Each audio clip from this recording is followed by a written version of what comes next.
Annyeong.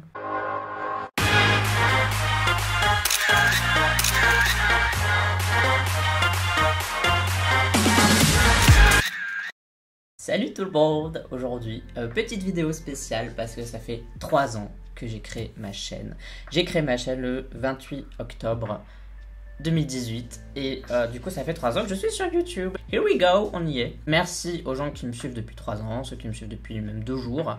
Merci de me suivre. J'aime bien YouTube, je trouve ça marrant, sinon je continuerai pas. J'ai prévu de continuer. Je me dis que ce serait sympa de parler un peu de YouTube justement, ce que j'en pense et donner un peu des petits conseils. Qu'est-ce que j'ai appris en 3 ans sur YouTube. Je pense que ça peut servir à certaines personnes qui voudraient démarrer ou qui ont déjà une chaîne YouTube et qui savent pas trop, etc.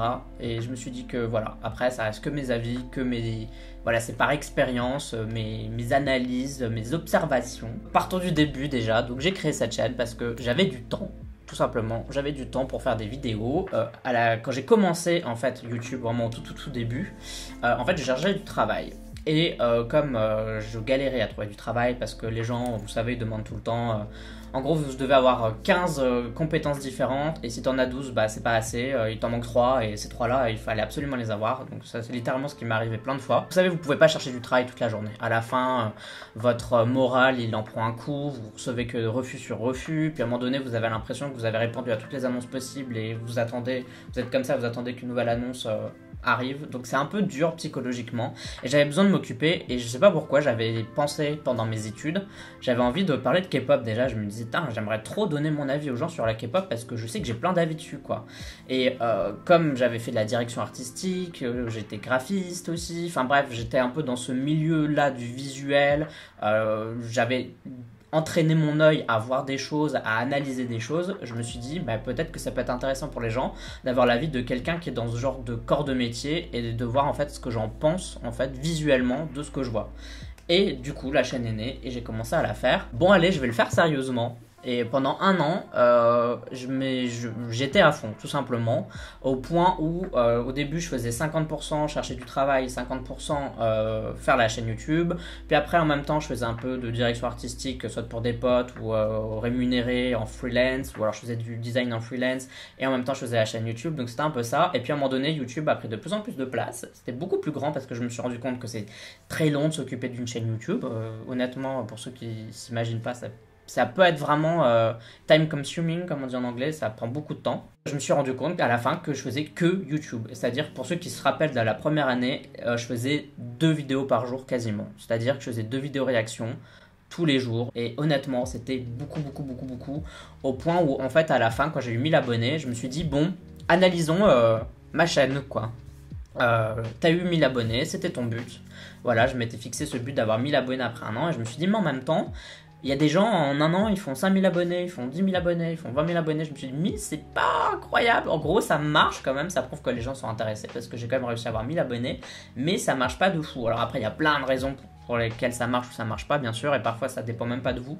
Mais je me suis dit, bon, concrètement, je vais pas vivre de YouTube, etc.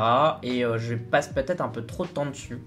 Donc ce que j'ai fait, c'est que j'ai repris à fond la recherche de travail parce que j'en avais marre de faire des trucs de chez moi, etc. J'avais envie de bouger, etc.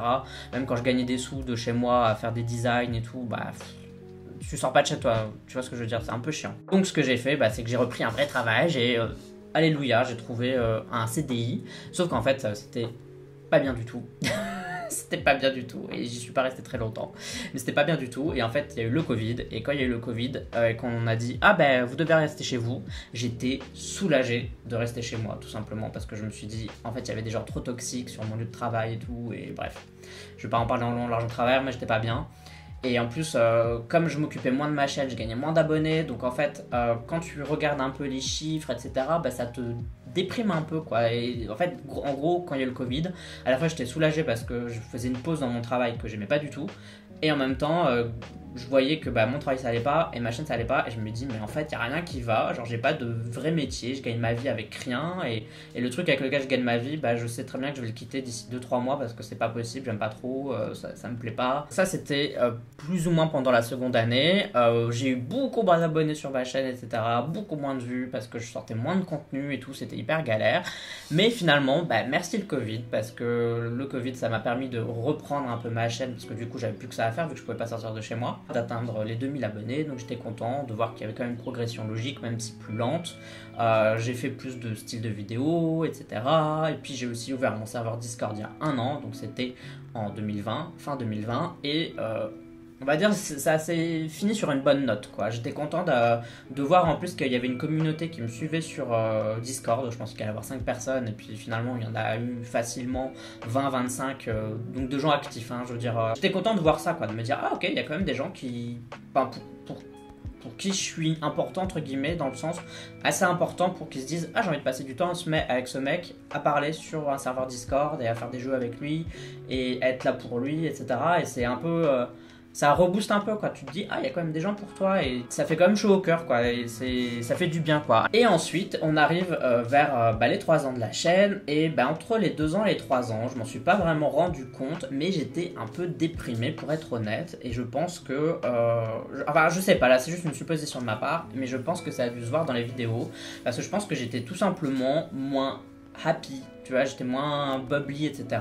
Ouais, je pense que ça a dû se ressentir dans mes vidéos, que en fait, pour être honnête, en fait, je faisais mes vidéos et je la mettais en ligne et puis j'étais content parce que j'avais fait un truc de ma journée et puis directement j'allais jouer aux jeux vidéo et je faisais que ça de ma journée et je voulais plus penser à rien d'autre, en fait. Et j'ai fait ça pendant des mois et des mois.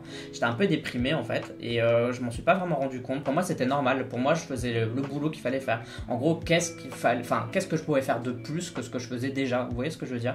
Je me dis mais attends, t'as sorti une vidéo, tu veux faire quoi d'autre? Tu veux j'allais pas harceler les gens sur Twitter, sur Facebook, sur Instagram, allez regardez ma vidéo, je veux dire, si ça vous intéresse pas, ça vous intéresse pas, vous voyez ce que je veux dire? Je faisais un minimum de pub parce que je me disais, de toute façon, les vidéos réactions qui intéressent les gens, elles font plein de vues, et celles qui intéressent pas, elles font pas beaucoup de vues, et c'est comme ça, c'est la vie, basta. Et en fait, j'ai pris une semaine de vacances, la première depuis quasiment 2-3 ans, je dirais, en août, et pendant cette semaine de vacances, je me suis pas senti bien du tout. Alors, heureusement, vous inquiétez pas, j'ai réussi à profiter de mes vacances. C'était juste les 2 premiers jours, quoi. Mais si vous voulez, je suis un peu introverti. J'ai du mal à parler aux gens.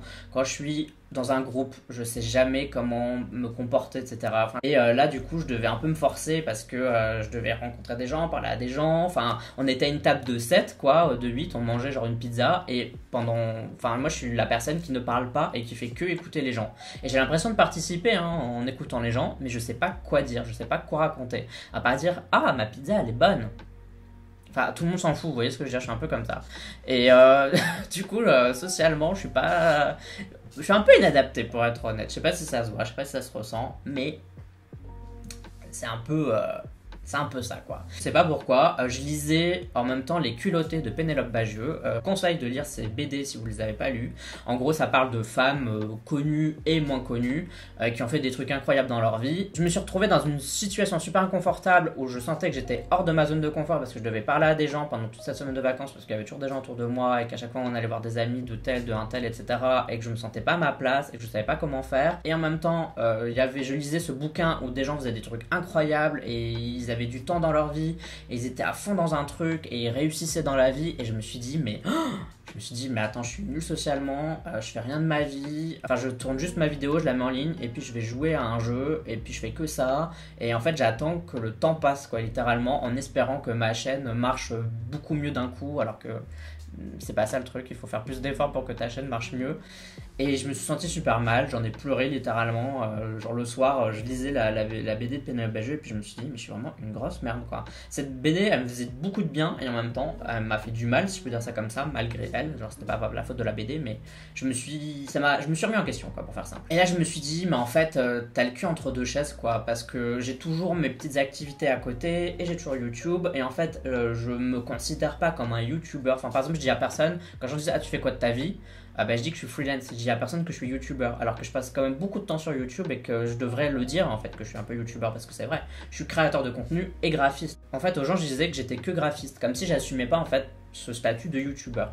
Et en fait j'avais le cul entre deux chaises, et en fait je travaillais pas assez pour être un bon graphiste, et je travaillais pas assez pour la chaîne pour être un bon youtubeur, et je me suis rendu compte de ça.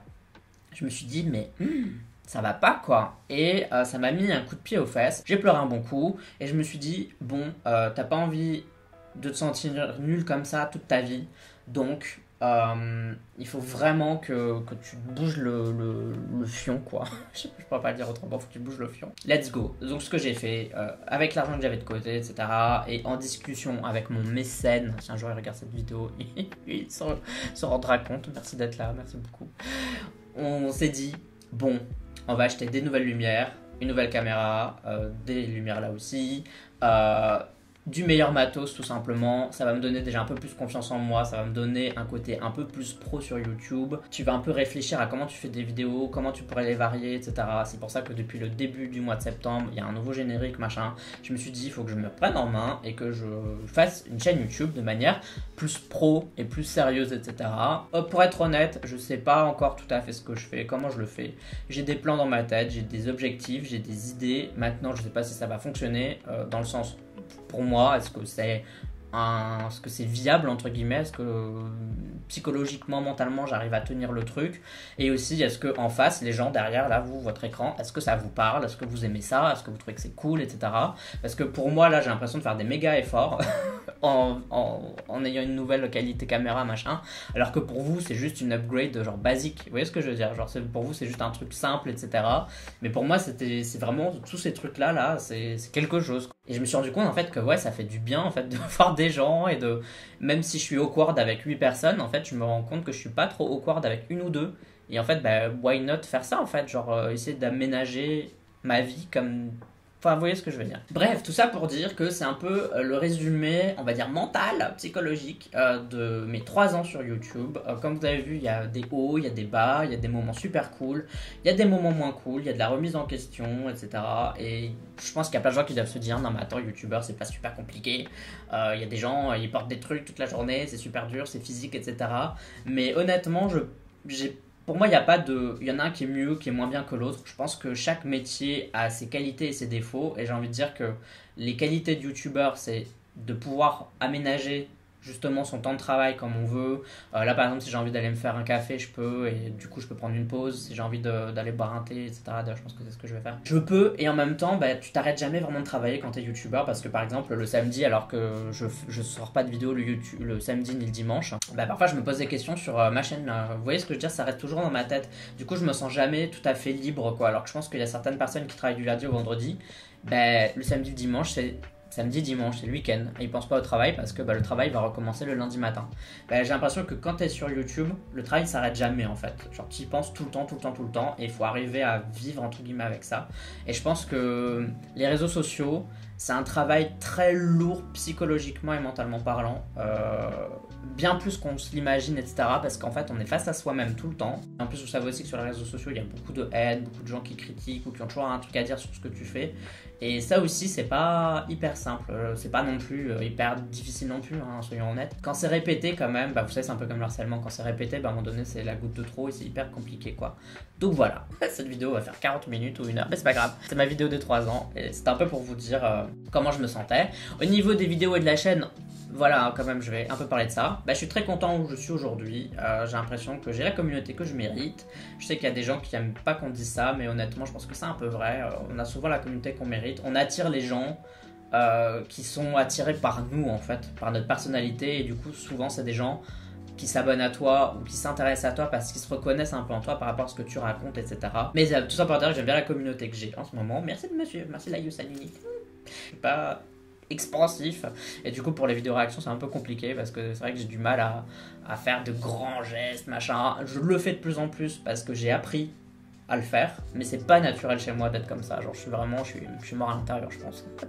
Bref, tout ça pour dire qu'aujourd'hui, je vais mieux par rapport à la période où ça allait moins bien. En fait, depuis début le mois de septembre, j'ai des projets, j'ai des idées, je vais continuer à faire des trucs.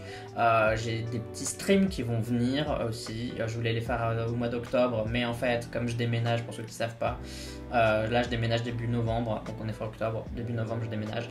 Je me suis dit ça sert à rien de commencer des streams dans un setup particulier alors que de toute façon il va changer 2-3 semaines après et puis là je serai installé, je serai tranquille, j'aurai un vrai bureau parce que là vous savez pas, ça c'est mon setup et juste là il y a mon lit. Et après, il y a une fenêtre.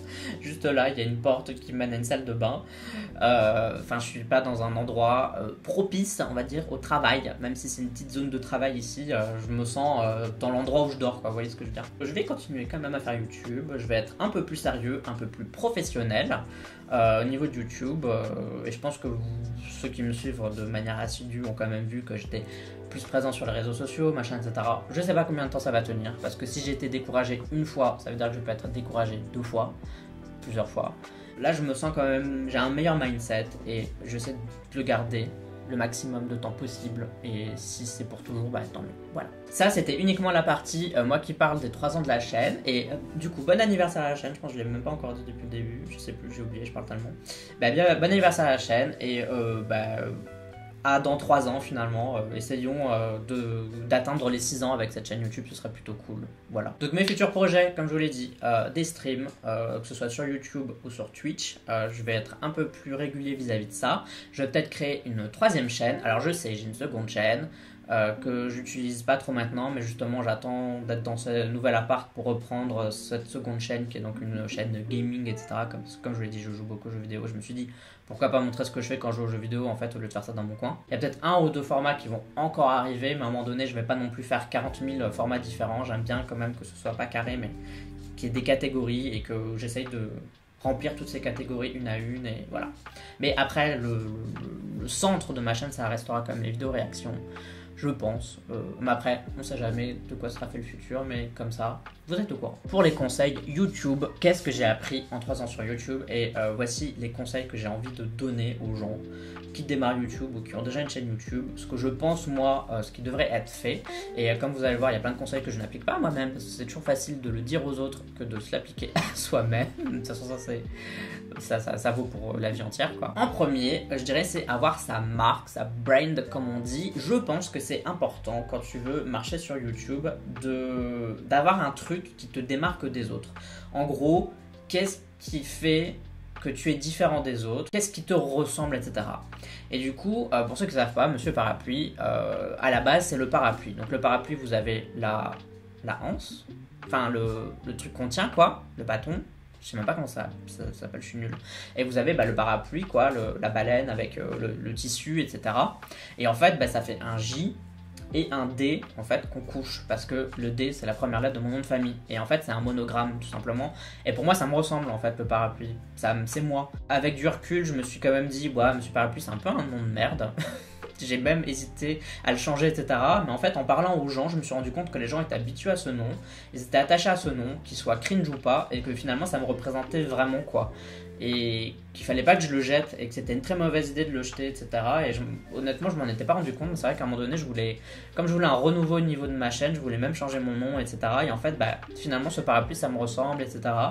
Il est d'une certaine couleur, et c'est tout simplement ma couleur préférée sur le cercle chromatique.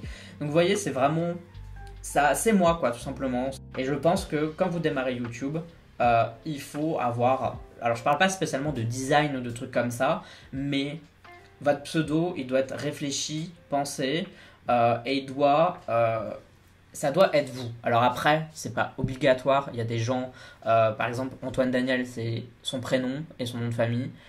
Voilà. Parce que c'est lui. Et sa marque, c'est lui. C'est Antoine Daniel. Vous voyez ce que je veux dire? C'est ce qu'il vend, c'est lui. C'est ce qu'il raconte, etc. C'est pas obligatoire, comme vous voyez, il y a des gens qui réussissent sans ça, et je pense que ça peut aider, surtout YouTube c'est assez compétitif, quoi. Il y a des gens qui démarrent YouTube tous les mois, tous les jours, il y a des nouvelles personnes, des nouvelles têtes tout le temps. D'avoir sa marque, je pense que c'est un bon conseil que j'ai à vous donner. Pas de vous créer un personnage en quelque sorte, parce que je pense qu'il faut rester sincère, etc. Mais un mélange entre les deux en fait. C'est vrai que c'est un mélange entre avoir un personnage et rester honnête, avoir en fait une personnalité YouTube qui ressemble vachement à votre personnalité en dehors de YouTube, mais qui est quand même un peu différente pour YouTube. Un second conseil, c'est être créatif. Alors je sais qu'on peut pas tous être créatifs, on peut pas tous avoir des idées, on n'a pas forcément le temps d'avoir des idées aussi, mais je pense que c'est quand même très important pour moi, c'est de la création YouTube. Tourner une vidéo, c'est de la création, même quand on fait des vidéos réactions comme moi, c'est-à-dire que littéralement le seul truc que je fais, c'est je reste assis et je parle du travail de quelqu'un d'autre et il n'y a pas vraiment de grosse créativité là-dedans. Mais ce que je veux dire, c'est que tester de faire des miniatures différentes, tester des trucs, etc. Vous pouvez vous inspirer de ce que les autres personnes font, bien sûr, si ça marche, etc. Il n'y a aucune raison de ne pas s'inspirer, mais essayez d'apporter votre touche, de ne pas faire exactement la même chose, etc.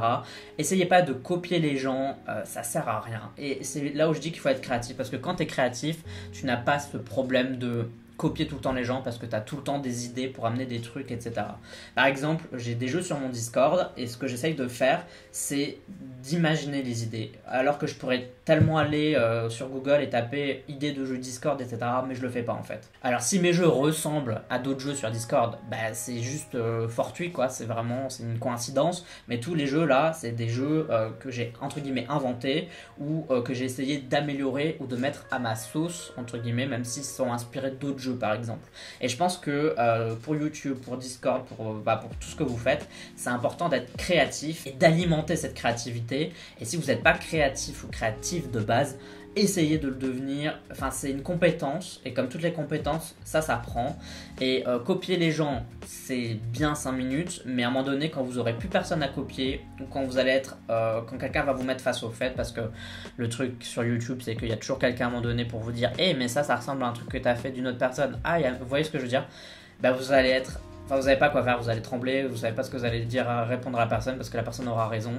Et quand vous faites vos trucs vous-même, eh bien, il n'y a personne qui peut vous le dire et vous défendez votre propre projet et on est toujours meilleur à défendre des choses que quand c'est soi et pas le travail de quelqu'un d'autre qu'on a mis pour soi. Vous voyez ce que je veux dire? Donc je pense que être créatif, pouvoir rebondir, inventer des choses soi-même, essayer d'être innovant. Et comme je dis, on peut toujours s'inspirer d'autres personnes, bien évidemment, parce qu'on ne peut pas toujours réinventer la roue. Ça, c'est le juste milieu pour YouTube. Un troisième point hyper important, j'espère que je ne vais pas être trop long vis-à-vis de ce point-là, mais ça me tenait un peu à cœur, c'est savoir ce que tu fais et pourquoi tu le fais. Pourquoi je fais YouTube et comment je le fais, etc. Ça, c'est une question à se poser quand on veut démarrer.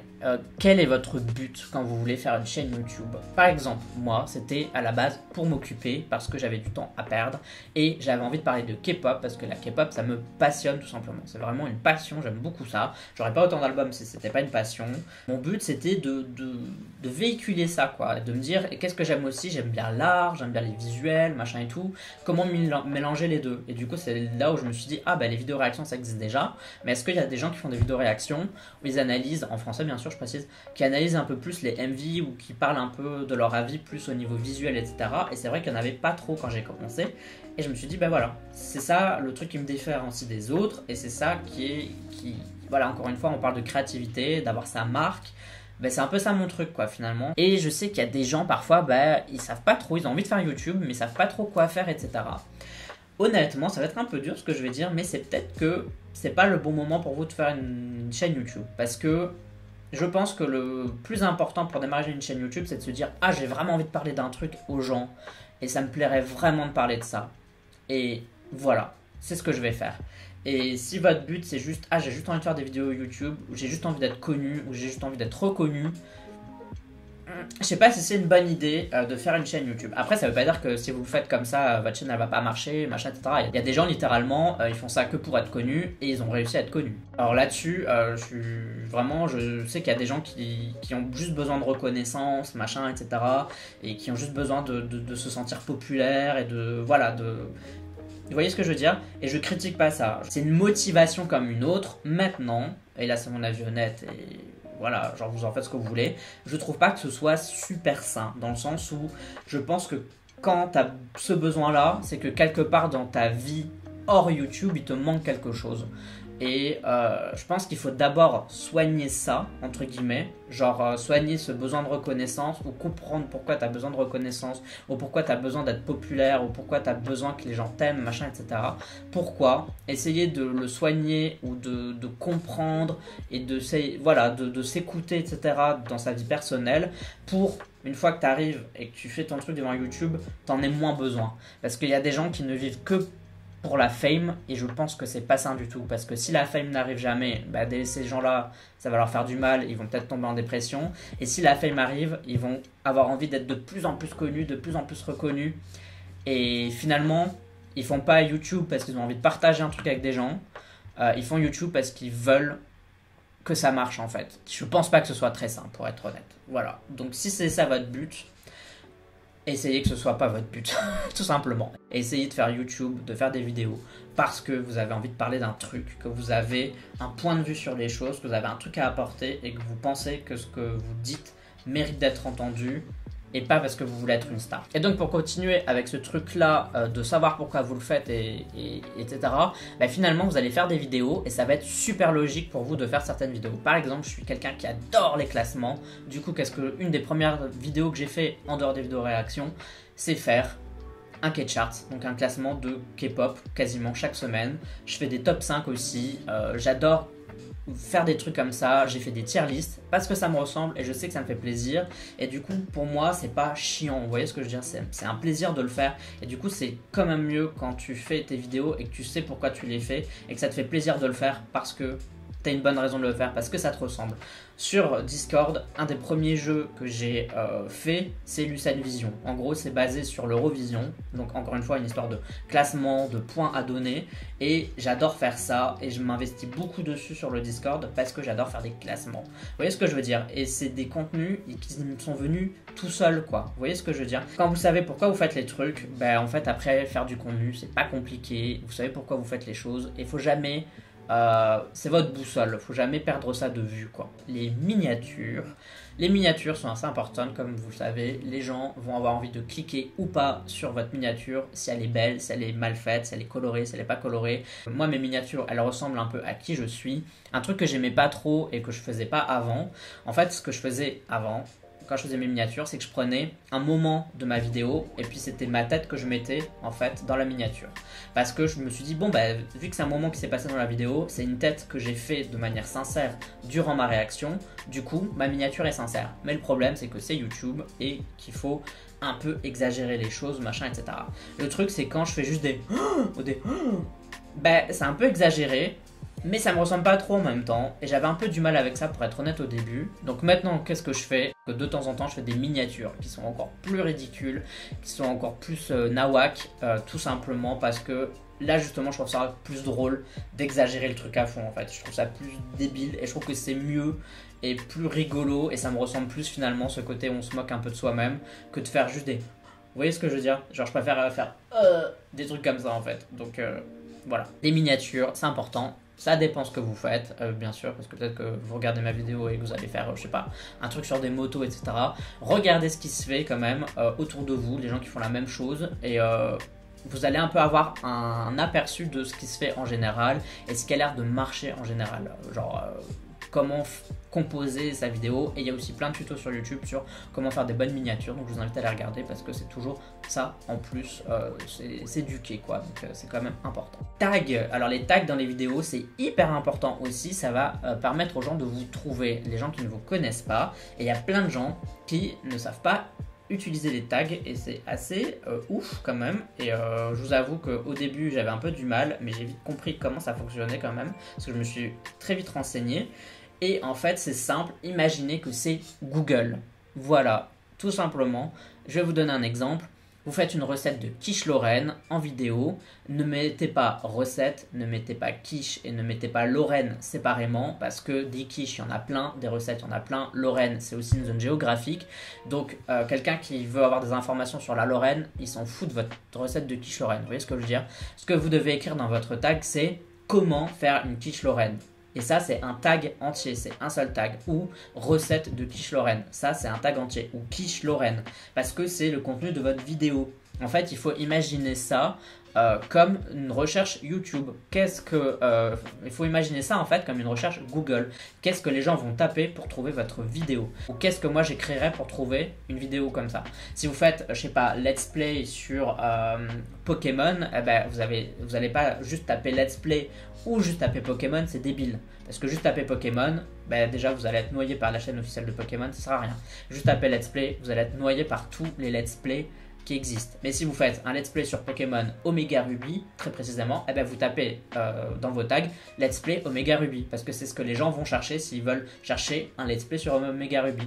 Vous pouvez mettre let's play Omega Ruby français, FR, francophone, parce que les gens qui ne parlent pas anglais vont avoir envie d'avoir une vidéo en français et ils vont peut-être taper ça en plus dans leur recherche. Vous voyez ce que je veux dire? C'est comme un moteur de recherche, les tags sur YouTube. Il faut s'imaginer ça comme ça. J'espère que j'étais assez clair, parce que c'est vrai que c'est un peu compliqué les tags, mais voilà. Le matériel n'est pas indispensable, mais ça peut aider. Et moi, je vais vous conseiller en premier de faire attention à l'audio. J'ai eu une qualité patate 720p pendant 3 ans quasiment. J'ai quand même réussi à avoir des abonnés avec, ça m'a pas empêché de grandir sur YouTube. Maintenant, effectivement, depuis que j'ai changé mes lumières, que j'ai une meilleure qualité, etc., il y a plus de gens qui se sont abonnés. Il y a aussi plus de gens qui se sont abonnés depuis que j'ai changé mon générique, parce que le premier générique, il était un peu bricolé. Alors le second, il est tout aussi bricolé, mais je l'ai quand même mieux fait.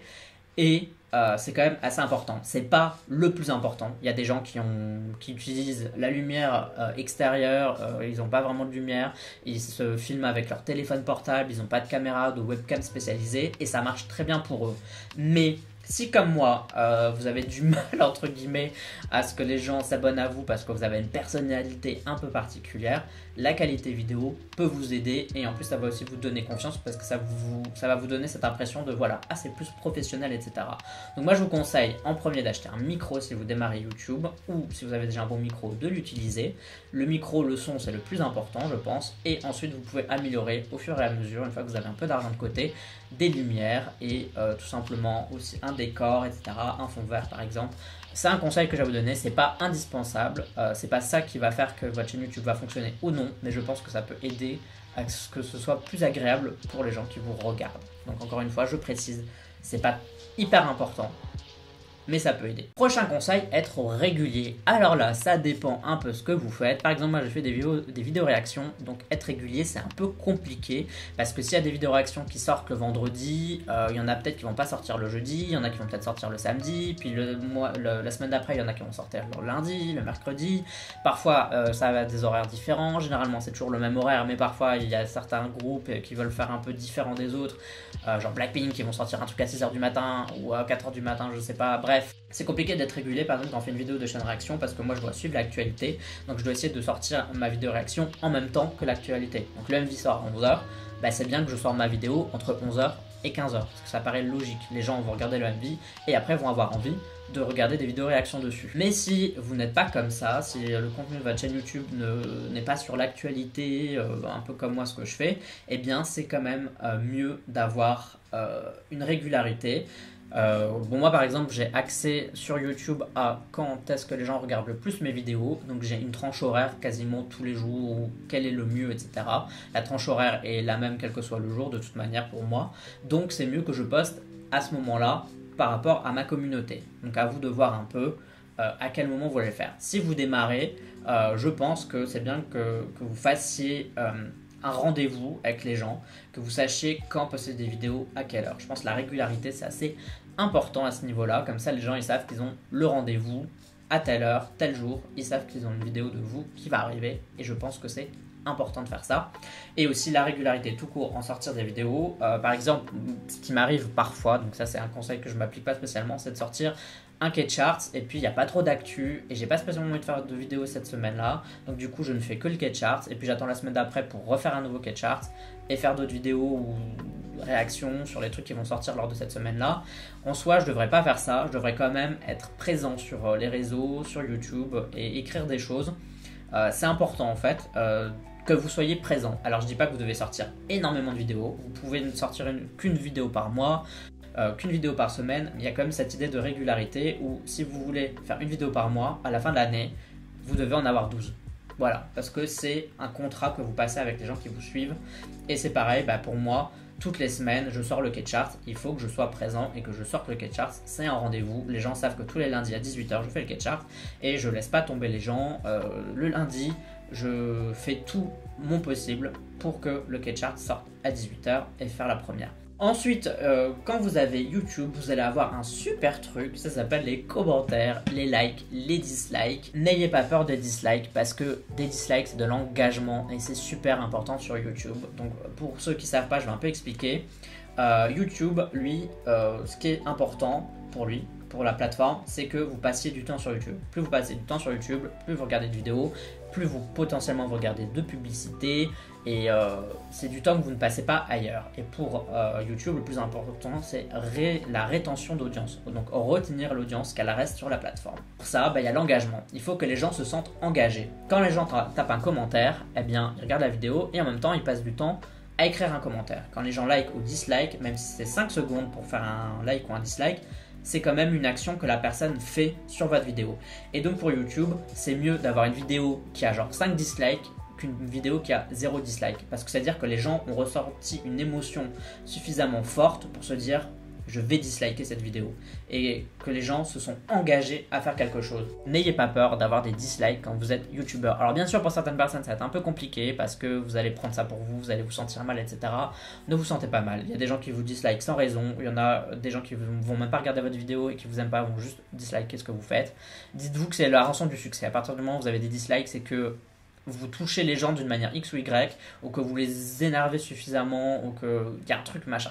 Évidemment, parfois vous recevez des dislikes parce que vous dites de la merde en vidéo, que ce que vous avez dit c'était pas bien, ou que des gens ont trouvé que ce que vous avez dit c'était pas bien. Mais c'est pas grave. Le but c'est que les gens aient une interaction avec vous. Donc, conseil aux gens qui sont haters, là qui pourraient regarder ma vidéo, si vous voulez qu'une chaîne YouTube cool ou que vous trouvez que c'était vraiment pas bien, ne dislikez pas. Ne cliquez sur rien, tout simplement. Là, vous allez vraiment impacter le youtubeur ou la youtubeuse. Je pense que je devrais peut-être pas faire ça, je devrais peut-être pas dire ça, mais c'est la réalité. Quand vous likez, quand vous passez du temps sur une vidéo, quand vous écrivez un commentaire même méchant, vous aidez le youtubeur. Parce que YouTube, lui, qu'est-ce qu'il voit? C'est que s'il y a 25 commentaires haineux et 20 commentaires gentils, YouTube, il voit qu'il y a 45 commentaires. Et il se dit, waouh, cette personne, elle fait pas mal de commentaires. Les gens, ils interagissent beaucoup avec cette vidéo. Mettons-la encore plus en avant. Alors que finalement, c'est 25 commentaires où les gens disent que c'est pas bien. Vous voyez ce que je veux dire? En fait, en écrivant un commentaire haineux, vous aidez la personne. Et je pense que c'est pas ce que vous avez envie de faire. Justement, vous avez envie de... Enfin, les gens qui sont haters, ce qu'ils ont envie, c'est de blesser la personne, c'est de lui faire du mal, etc. Alors bien sûr, ça peut marcher aussi. Mais à la fin, dans une semaine, dans 2 semaines, la personne elle aura oublié votre commentaire, elle sera passée à autre chose. Mais votre commentaire, lui, il est toujours là et il compte toujours comme un commentaire en plus, comme un like ou un dislike en plus. Et ça, c'est ce qui, à la fin, va finir par aider une chaîne. Par extension, ne parlez pas de vidéos que vous n'aimez pas. Parce que par exemple, il y a des gens qui, je sais pas, je vais sortir une vidéo, je vais dire de la merde sur la vidéo, les gens ils vont se dire ah mais il dit tellement de merde sur les vidéos, donc les gens vont prendre ma vidéo, vont la partager sur Twitter et vont dire regardez ce mec il dit n'importe quoi, allez disliker sa vidéo. En fait, en faisant ça, vous aidez la personne parce que vous lui faites de la pub, vous en parlez. Enfin, je veux dire, il y a un célèbre entre guillemets YouTuber qui fait beaucoup, donc je parle de K-pop, qui fait beaucoup de vidéos news, etc. Ça fait pas mal entre guillemets ce qu'on appelle du putaclic, c'est-à-dire qu'il écrit des titres qui sont pas tout à fait vrais, mais pas tout à fait faux non plus, pour appâter les gens. Et en fait, je vois beaucoup de gens parler de lui en mal, donc force à lui, parce que je pense que ça doit être super dur de voir son nom comme ça, de se faire traiter, insulter tout le temps. Je pense que ça doit être quand même compliqué, donc rien que pour ça, force à lui entre youtubeurs, voilà, courage à toi. Si un jour tu tombes sur cette vidéo, I don't know. Ce que je veux dire, c'est que ça lui fait de la pub à chaque fois que quelqu'un dit ouah, dans sa dernière vidéo, truc bidule, il a dit de la merde, c'est vraiment un gros con, je sais pas quoi. Vous l'aidez, vous en parlez. Et c'est ça qui est ouf en fait, c'est de se dire que la haine paye sur les réseaux sociaux. Alors encore une fois, je ne dis pas que la haine est bonne, je pense que c'est vraiment la pire chose au monde, je pense que les gens ne devraient pas être haineux sur les réseaux sociaux, ne devraient pas harceler les gens, ne devraient pas être agressifs, je pense que toutes ces personnes-là devraient tout simplement aller voir des psys, se faire soigner et que les gens s'occupent d'eux, genre vraiment, c'est sincère, si vraiment vous ressentez quelque chose de très mauvais vis-à-vis de quelqu'un, je sais pas quoi, le problème c'est pas le quelqu'un qui fait la vidéo, c'est vous avez des problèmes de management, de la colère. Dans tous les cas, la haine sur les réseaux, quand vous en recevez en tant que youtubeur, essayez de le prendre du bon côté, essayez de transformer ça en force motivante, en force qui vous fait avancer, ça va aider votre chaîne à la fin. Mais alors, ne faites pas votre chaîne, ne basez pas votre chaîne sur les dislikes et sur la haine parce que psychologiquement c'est quand même difficile et c'est quand même mieux que les gens prennent du plaisir à regarder vos vidéos et qu'ils vous soutiennent parce qu'ils vous aiment bien que parce que vous détestent. Je pense que c'est quand même mieux. Ensuite, Google Trend, ça c'est un outil que peu de gens utilisent, j'ai l'impression, mais qui peut vous aider. Personnellement, je ne l'utilise pas, je devrais, mais voilà. Voilà, vous êtes sur Twitch et il y a 3 jeux vidéo que vous avez envie d'essayer. Voilà, donc le jeu A, le jeu B, le jeu C. C'est peut-être intéressant d'aller sur Google Trend et de taper jeu A, jeu B, jeu C et de voir lequel fait le mieux en fait sur Google Trend. Donc Google Trend, ça va juste montrer combien de gens parlent d'un tel truc, quel jeu buzz en ce moment, etc. Ça donne juste des informations en fait sur les recherches qui sont faites sur Google. Donc si vous voyez que le jeu A, on en parle 3 fois plus que les 2 autres, bah, peut-être que sur Twitch, c'est intéressant de jouer au jeu A plutôt qu'au jeu B et au jeu C, parce que potentiellement plus de gens recherchent ce jeu, plus de gens sont intéressés par ce jeu apparemment, donc ça peut vous aider à être plus visible. Maintenant, n'utilisez pas Google Trends si vous ne savez pas quoi faire. Si vous ne savez pas quoi faire déjà, c'est un peu compliqué d'être sur YouTube sans savoir quoi faire, honnêtement. Quand tu es YouTuber, encore une fois, c'est le délire de créativité dont je parlais tout à l'heure. C'est important d'être créatif et de savoir quoi faire, retomber sur ses pattes et de pouvoir inventer son contenu. Donc ne vous dites pas « Ah tiens, j'ai envie d'être connu, quel est le jeu le plus connu en ce moment ?» Je pense pas que ce soit une bonne idée de faire ça, mais plutôt qu'est-ce que vous avez envie de faire, quel est le jeu sur lequel vous savez que vous allez avoir des trucs à dire, que vous allez pouvoir vous amuser, que ça va être sympa, et regardez peut-être celui dont on parle le plus, donc celui qui va pouvoir toucher le plus. Là je pense que c'est une manière intelligente de faire les choses. Si par exemple moi je veux faire une prochaine tier list et que j'hésite entre 3 groupes, eh bien je peux regarder quel est le groupe dont on parle le plus en ce moment, entre ces 3 groupes, quel est celui qui peut toucher le plus de gens. Et là justement, je peux faire ça. Honnêtement, c'est un outil que j'utilise pas parce que je trouve que c'est un peu chiant, etc. Mais je pense que pour pas mal de gens, c'est un outil très très très intéressant. Et comme vous l'avez vu, c'est un truc encore en plus à faire. Genre YouTube, c'est pas juste s'asseoir derrière une caméra, etc. C'est aussi vérifier, faire de la veille, etc. Et c'est un bon outil que je vous conseille. Faire attention aux réseaux sociaux et soigner sa communauté, c'est ma prochaine étape et je pense que c'est très important. Et un conseil qui va être un peu étrange, c'est n'oubliez que vous n'êtes rien sur votre communauté, mais n'oubliez pas que votre communauté n'est rien sans vous. C'est les deux, c'est pas juste l'un ou l'autre, c'est les deux. Personne n'est au-dessus de personne. Donc ne prenez pas la grosse tête, c'est pas parce que vous êtes youtubeur, que vous faites des vues, etc. que vous êtes au-dessus des gens qui n'en font pas, donc des vidéos.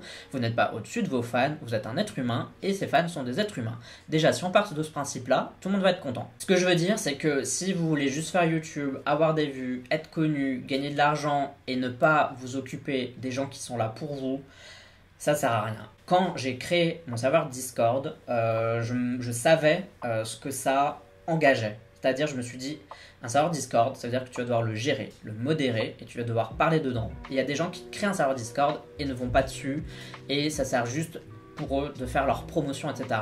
C'est pas une bonne idée, je vous le dis tout de suite. Si vous créez des réseaux sociaux, Twitter, Instagram, TikTok, machin, c'est pour partager des choses avec la communauté. Répondez aux gens quand ils vous font des commentaires sympas. Remerciez-les, montrez que vous êtes là. Bien sûr, quand vous avez une grosse communauté, c'est plus difficile de le faire, mais répondre à quelques commentaires par vidéo, même quand vous avez beaucoup de gens, ça montre que vous êtes là, que vous ne vous en foutez pas. Et même si vous vous en foutez, faites semblant, c'est horrible à dire, hein, mais faites semblant que ce soit important. Après, si vous êtes humain, c'est censé vous toucher quand même, que des gens vous soutiennent, etc. C'est censé être cool que des gens soient là pour vous. Moi, ça me touche quand les gens sont sur Discord, que je vois tous les jours sur mon Discord qu'il y a des gens qui parlent, parce que je sais que même si les gens sont venus pour moi, mais qui restent pour la K-pop entre guillemets, ils sont quand même sur mon serveur, quoi. Voilà, et je pense que c'est important d'être là. Moi, quand je fais des jeux, quand je fais des streams sur mon Discord, c'est parce que c'est pas juste parce que ça me plaît et parce que j'aime bien faire des jeux et parce que je m'amuse à faire des jeux, c'est parce que je sais que c'est pour remercier ma communauté. À chaque fois que je fais un Lucid Vision, le Lucid Vision c'est super long sur mon truc, je fais des demi-finales, je fais des finales, je fais une soirée de résultats, je fais des designs sur Photoshop, c'est vraiment un truc dans lequel je m'investis beaucoup, mais c'est pour dire aux gens, vous regardez mes vidéos, vous les likez, vous les commentez, vous participez sur Discord, bah voilà moi ce que je fais pour vous. Peut-être que les gens s'en rendent pas compte, les gens sur Discord, etc. Et c'est pas grave qu'ils s'en rendent compte ou pas, mais je suis là pour eux. Quand je vois des commentaires sur YouTube, j'essaye d'y répondre. répondre. Même si j'en ai que 2 sur une vidéo et que tout le monde s'en fout de ma vidéo, ben, je remercie les 2 personnes qui ont pris le temps de faire ça. Soyez là pour eux. Vous avez un compte Instagram, ça ne doit pas que être de la promotion de votre chaîne. Bien sûr que ça sert à ça aussi, ça permet aux gens de vous découvrir, mais intéressez-vous aux gens. Répondez-leur, montrez des choses de votre vie sur Instagram parce que c'est l'occasion de montrer des choses sur vous, parce que c'est un réseau social de photos, aussi un peu de vidéos mais surtout de photos. Montrez des trucs de votre vie, faites des stories, parlez-leur. N'oubliez pas qu'il y a des vrais gens derrière qui vous soutiennent et qui sont là pour vous et qui sont... Enfin, vous les intéressez quoi. Moi j'ai du mal encore à m'imaginer que j'intéresse des gens, mais effectivement parfois les gens ça les intéresse quand vous cuisez des brownies. Ok, cuire des brownies c'est pas très intéressant, mais vous montrez aux gens que vous êtes là et aussi vous montrez votre humanité, votre vulnérabilité. Quand vous montrez que vous cuisinez des brownies, bah vous montrez que vous aussi vous êtes une personne humaine et que vous faites à manger. Vous n'êtes pas juste un buste sur YouTube, etc. Vous n'êtes pas une image froide, vous êtes accessible. Vous avez un serveur Discord, allez faire coucou aux gens qui prennent la peine de venir sur votre serveur Discord de temps en temps. C'est pas des chiffres, c'est pas... Vous voyez ce que je veux dire? Considérez les gens. Et vous allez me dire oui mais moi j'ai pas le temps, j'ai un boulot à côté, je peux pas faire ça. Alors simplement, n'ouvrez pas de serveur Discord, n'ouvrez pas de trucs Instagram, n'ouvrez que des choses que vous savez pouvoir tenir. Je pense que c'est super important. Et en même temps, comme je vous l'ai dit, soyez là pour votre communauté, n'oubliez pas qu'elle est là votre communauté, mais ne vous faites pas guider non plus par votre communauté. Les gens dans votre communauté, ils vont avoir envie que vous fassiez certaines choses, que vous ne fassiez pas d'autres choses, et n'ont pas tout le temps raison. Mesurez le pour et le contre de ce que les gens disent, ça reste des humains aussi, considérez-les comme des personnes humaines, et les humains parfois ils disent de la merde, ils disent des trucs qui n'ont aucun rapport, etc. Donc faites le pour et le contre de ce qu'on vous dit, ne prenez pas tout au pied de la lettre, c'est super important. C'est pas parce que quelqu'un trouve votre vidéo nulle à chier et que la personne vous le dit et que ça vous touche parce que c'est une personne qui est dans votre communauté que vous appréciez, cette personne n'a pas forcément raison, elle a peut-être raison, elle n'a pas forcément raison non plus. Soyez pas dicté par les gens, par les trucs, etc. À la fin, les gens ils sont là pour vous, c'est vous le maître à bord, vous êtes le capitaine du bateau et personne ne fera couler ce bateau tant que vous allez tenir la barre tout simplement. Les gens sont là, mais ils ne sont pas au-dessus de vous, ils ne sont pas en dessous de vous non plus, vous êtes à égalité. Prenez ce que les gens vous disent en compte, écoutez-les, montrez que vous les écoutez, et en même temps, réfléchissez aussi, soyez pas idiots, qu'est-ce qui est intelligent pour vous de faire, qu'est-ce qui ne l'est pas, etc. Demandez conseil, etc. Montrez que vous êtes une personne humaine, que vous êtes vulnérable, que parfois vous faites des erreurs, c'est normal. Si vous merdez de toute façon, vous allez le voir tout de suite, vous allez perdre beaucoup d'abonnés, tout le monde va vous fuir, etc. Et vous allez vite comprendre le truc. Si les gens ne partent pas en courant et qu'il y a quelques personnes qui ne sont pas contentes, bah peut-être que c'est juste une minorité bruyante. Bref, il faut équilibrer tout le truc et bien jauger le machin, quoi. Et donc par rapport aux réseaux sociaux, à sa communauté, et bien youtubeur professionnel, si je peux dire ça comme ça, c'est un métier, c'est vraiment quelque chose de... Enfin je vais vous parler de moi pour un exemple. Donc j'ai une chaîne YouTube, je fais des vidéos sur YouTube, logique. Déjà ça c'est un métier, donc je dois tourner, monter mes vidéos, trouver des idées quand je fais pas des vidéos réactions pour, enfin je sais pas, des tier lists, etc. Mettre en place mes tier lists, je dois aussi mettre en place mon setup parce que ça prend quand même du temps, parce que comme je vous l'ai dit je suis dans ma chambre, donc c'est à dire qu'après je range tout pour avoir la place pour aller me coucher et après je remets tout en place, donc tout ça c'est du travail. Soigner sa communauté, parler aux gens, prendre du temps pour leur parler, que ce soit sur Discord, etc. c'est du travail et considérez ça comme du travail même si ça vous fait plaisir. Et Instagram c'est du travail aussi, poster, trouver des trucs à dire, liker des trucs de gens, des gens qui vous suivent aussi c'est important, liker de temps en temps des trucs, commenter aussi parce que les gens ils vous suivent mais essayez de les suivre en retour si vous y pensez, etc. Sur Twitter répondez aux gens, enfin vous voyez tout ça c'est du travail, tout ça ça prend du temps. Être sur les réseaux sociaux ça prend 8 heures comme un 35 heures normal. C'est du travail et il ne faut pas l'oublier. Vous ne pouvez pas juste faire des vidéos, attendre que la fame arrive et c'est tout.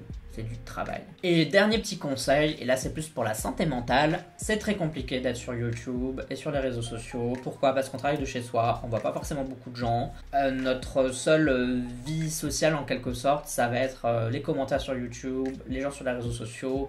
Et il y a des gens qui vous connaissent pas et qui s'en foutent de vous blesser et qui vont dire des trucs hyper blessants, hyper durs, ou inversement il y a des gens qui vont chercher à vous faire du mal, etc.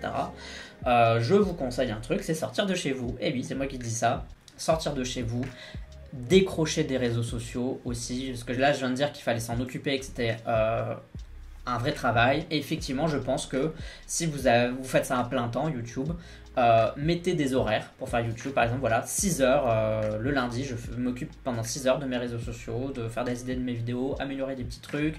Vous formez aussi, regardez des vidéos sur YouTube de gens qui donnent des conseils. Par exemple, sur YouTube, c'est aussi du travail, c'est de la formation. Et à côté de ça, il faut avoir du temps où il faut couper. Où effectivement, vous ne pouvez pas tout le temps répondre à tout le monde sur les réseaux sociaux, vous ne pouvez pas tout le temps être dispo sur votre Discord aussi. Prenez du temps pour vous.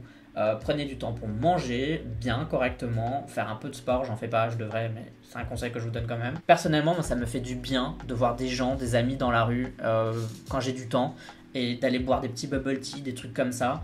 Et je respire parce que là, je suis plus Monsieur Parapluie, je suis Julien, le mec perso, quoi, et je vois mes potes et ça fait du bien aussi de parler d'autres choses et ça motive et ça donne aussi des idées. Parfois, j'ai des idées de jeux parce que je marche dans la rue, parce que je prends ma douche, parce que je fais autre chose que YouTube, que de rester devant un écran. Perdez pas dans votre personnage YouTube, sortez de ce truc, quoi, tout simplement. Je pense que c'est super important comme conseil et ça vous permet de ne pas devenir fou. Et alors, un petit truc aussi, n'ayez pas peur des chiffres. Les chiffres ne sont que des chiffres. Évidemment, si une vidéo performe bien, ça va vous faire plaisir. Si une vidéo ne performe pas bien, ça ne va pas vous faire plaisir. Essayez de comprendre pourquoi ça n'a pas fonctionné. Parfois, ça ne dépend même pas de vous. Par exemple, si je fais une vidéo réaction sur un groupe qui n'est pas connu, ça veut dire qu'il y a moins de gens qui vont être intéressés par ce groupe pas connu. Et du coup, je vais sans doute faire moins de vues dessus. Maintenant, l'important c'est est-ce que j'avais envie de faire cette vidéo? Est-ce que ça me fait du bien de le faire? Si ça vous fait pas du bien parce que vous voyez que faire peu de vues, ça vous fait du mal, ben encore une fois, c'est pas une bonne façon de voir les choses vis-à-vis de YouTube. Vous devez faire des vidéos parce que ça vous plaît. Bien sûr, encore une fois, les chiffres sont importants en quelque sorte parce qu'il faut aussi progresser, essayer de s'améliorer, essayer d'attirer toujours plus de gens, essayer de tweaker des trucs à gauche et à droite, mais ne vous retenez pas de faire des vidéos pour certaines vues, etc. Par exemple, mon Ketchart, c'est pas une vidéo qui marche de fou sur ma chaîne. J'avais l'impression que c'était une vidéo qui pouvait bien marcher parce que c'est un classement, c'est-à-dire que donc les gens votent pour leur chanson préférée, donc tout le monde adore soutenir ses artistes préférés, etc. Pourtant, mon Ketchart, ça fonctionne pas c'est vraiment une des vidéos qui performe le moins bien sur ma chaîne et pourtant je continue de le faire parce que c'est important pour moi et parce que je sais que si par exemple plus tard je devais faire une vidéo putaclic un jour et que les gens me disent « Ah mais tu fais du putaclic », je pourrais toujours répondre « Oui mais regarde ce que je fais depuis le début de ma chaîne qui n'est pas putaclic ». Et c'est la preuve envers ma communauté que je fais pas ça pour les likes, pour les vues, etc. Que je fais ça parce que ça me plaît, parce que c'est pour ma communauté, c'est pour les gens qui me suivent, etc. Voilà. Regardez les chiffres, mais avec un petit grain de sel, ça ne doit pas être le moteur numéro 1 sur YouTube. Tous les trucs que je vous ai dit là, effectivement, si vous faites attention aux likes, aux trucs putaclic, aux chiffres, etc. et que vous faites tout vers ce sens-là, je vais vous être honnête avec vous, oui, ça va marcher.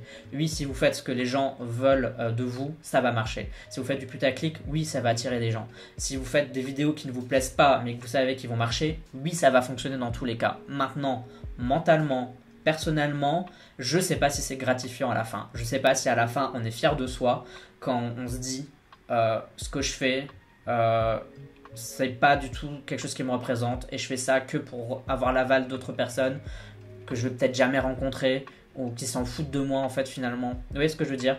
Faites aussi les choses pour vous parce que c'est gratifiant pour vous. Si vous sortez une vidéo et que ça vous fait plaisir de l'avoir sortie, vous avez déjà tout gagné, que vous faites une vue ou 30 000 vues ou 1 million de vues. Vous voyez ce que je veux dire? Mentalement, à la fin, quand même, c'est important et au moins vous ne mentez pas aux gens. Vous voyez ce que je veux dire? Et les gens, ils remarquent ça. Je vais être honnête avec vous, les gens voient. Ne pensez pas que quand vous faites du putaclic, les gens ne le voient pas, etc. Quand les gens voient que vous n'êtes pas sincère, etc. Vous pensez que les gens ne le voient pas, les gens le voient, tout le monde voit tout.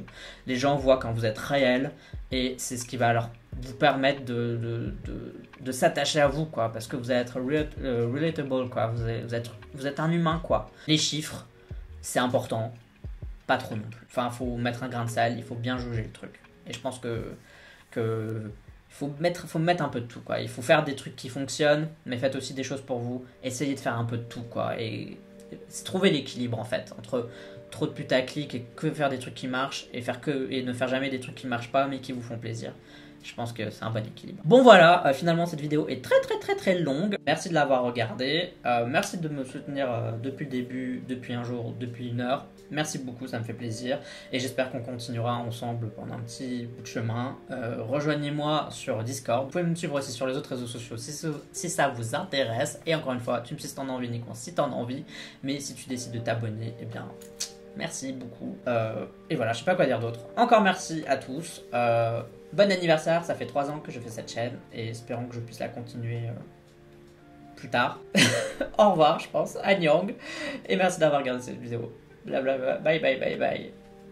Annyeong.